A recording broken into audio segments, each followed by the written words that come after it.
ക്രൂശിങ്കലേക്ക് നോക്കുക എന്ന ധ്യാന പരമ്പരയിലെ ഇന്നത്തെ ധ്യാന വിഷയം എഫെസ്യർക്ക് എഴുതിയ ലേഖനം 2-ാം അധ്യായം 14, 15, 16 വാക്യങ്ങളാണ്. അവൻ നമ്മുടെ സമാധാനം, അവൻ ഇരുപക്ഷത്തെയും ഒന്നാക്കി, ചട്ടങ്ങളും കൽപ്പനകളുമായ ന്യായപ്രമാണമെന്ന ശത്രുത്വം തൻ്റെ ജഡത്താൽ നീക്കി വേർപാടിൻ്റെ നടിച്ചുവർ ഇടിച്ചു കളഞ്ഞത്, സമാധാനമുണ്ടാക്കിക്കൊണ്ട് ഇരുപക്ഷത്തെയും തന്നിൽ ഒരേ പുതു മനുഷ്യനാക്കി സൃഷ്ടിപ്പാനും ക്രൂശിൽ വെച്ച് ശത്രുത്വം ഇല്ലാതാക്കി, അതിനാൽ ഇരുപക്ഷത്തെയും ഏക ശരീരത്തിൽ ദൈവത്തോട് നിരപ്പിപ്പാനും തന്നെ. ക്രൂശ് ശത്രുത്വത്തിനെ നിഗ്രഹിക്കുന്നതാണ്. ശത്രുവിനെ നിഗ്രഹിക്കുകയല്ല, ശത്രുത്വം നിഗ്രഹിക്കപ്പെടുന്നു. ശ്രദ്ധേയമായ ഒരു പ്രയോഗമുണ്ട്, ന്യായപ്രമാണം എന്ന ശത്രുത്വം. Law as created enmity.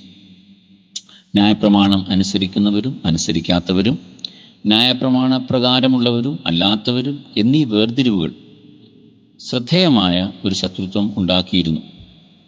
A principled enmity.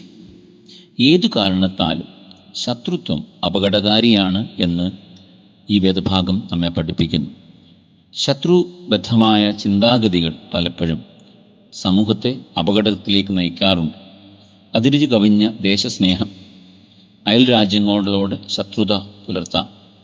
ഏതെങ്കിലും ആശയത്തോടുള്ള അതിരുചി കഴിഞ്ഞ വിധേയത്വം മറ്റുള്ളവയോട് ശത്രുത്വം പുലർത്താം.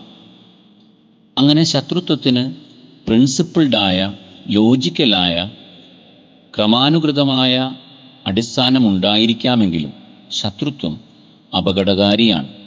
ശത്രുത സ്നേഹത്തിന് വിരുദ്ധമാണ്, പ്രത്യാശയ്ക്ക് വിരുദ്ധമാണ്, അതുകൊണ്ട് തന്നെ വിശ്വാസ ജീവിതത്തിനും വിരുദ്ധമാണ്.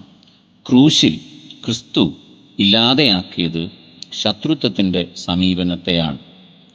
യേശുക്രിസ്തു പറഞ്ഞു, നന്മയാൽ തിന്മയെ ജയിക്കുക.